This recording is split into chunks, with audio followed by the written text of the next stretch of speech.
Ayan mga guys, hello. Ayan, marami na naman akong trabaho. Ginagawa na naman ako. Ayan, mga transmission. Ito, transmission. Ito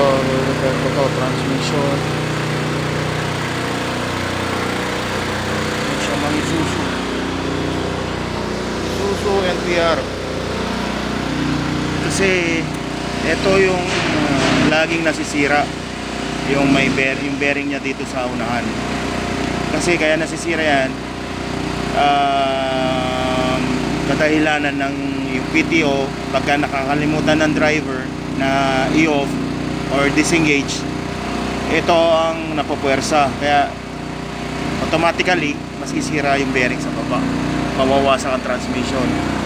Araw-araw na lang yan ang problema yung mga driver. Grabe.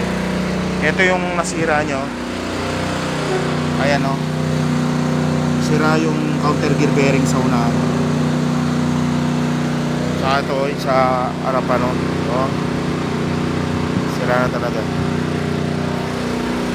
Baka mamaya matapos na itong isa, may tatlo pa akong i-overall. Ito, naayos ko na itong isang to, napalitan ko na lahat, naayos na. Bubuuin na lang, i-assemble na lang. Tapos meron pang isa, dalawa, tapos ayun pa, tatlo, apat. Okay guys, hanggang dito na lang.